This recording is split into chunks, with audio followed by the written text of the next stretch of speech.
black slaves and Indians of many nations were drawn into this multifaceted war.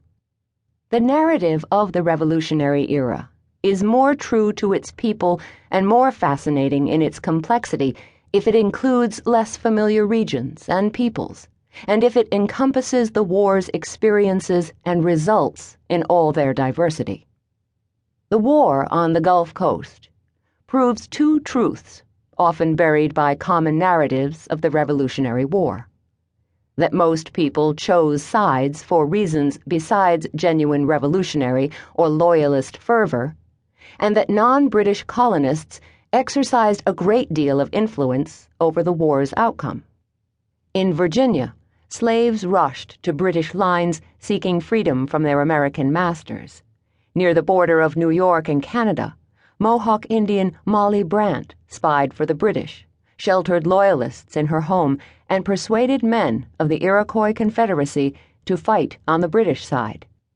She hoped that by supporting the British, she could maintain the Iroquois-British alliance and stem the tide of settlers into Iroquois. Sometimes support was merely for self-preservation. In Vincennes, present-day Indiana, French families came out to welcome American George Rogers Clark with a bottle of wine when he took their town from the British, assuring him of their love of the American rebels.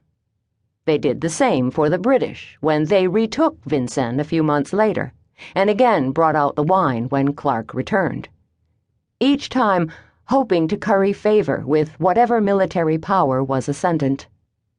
This book focuses on the Gulf Coast, from Florida to Louisiana, because of the astounding number of competing interests that came into conflict there. The Gulf Coast was the only site of Revolutionary War battles that was outside the rebelling colonies during the war, but soon became part of the United States. The Gulf Coast's war included participants that most people do not think of when they consider the American Revolution: the French and Spanish, who had a centuries-long history in the region; Creeks, Chickasaws, and Choctaws, whose lands spread from the coast deep into the interior of the continent; and people of African descent, whose experiences of enslavement and freedom differed widely and, with the introduction of large-scale plantation slavery, would be changing faster than ever. The people.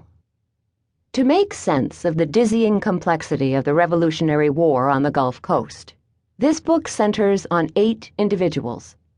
These characters stand in for larger peoples, but also illustrate that imperial relationships were almost always personal, and that the most complete history is a multi-perspectival one. Today, their names are obscure, but some were famous in their time. Oliver Pollock, Alexander McGillivray, and Pyamataha, for example, were names that George Washington and Thomas Jefferson came to know well. Less known was Petit Jean, who grew up a slave in Mobile. As he tended his master's cattle, he would never have imagined that he would become a trusted spy and courier for Spain. Yet right before the Spanish fleet left Havana for Pensacola, it was Petit Jean who transported Spanish orders for New Orleans to prepare the local militias to aid the naval forces. The Revolutionary War brought Petit Jean this opportunity, and his operations helped the Spanish cause. Another man assisting the Spanish invading force was a young Cajun militiaman named Armand Broussard. A refugee from the last war between France and Britain, he hated the British for forcing his family out of their Acadian homeland in eastern Canada and was glad to get the chance to fight again. Eagerly awaiting news in New Orleans, Oliver Pollock, a merchant, had garnered financial support for the war effort. The Continental Congress had appointed Pollock as its agent in Louisiana, where he fostered an unofficial alliance between the rebels and the Spanish crown. Pollock hoped soon to send news of Pensacola's fall to Congress and to General George Washington. Waiting with him was his wife, Margaret O'Brien Pollock, whose Irish Catholic family had long fought against the British and whose husband's wartime decisions would create opportunities and perils for their growing family.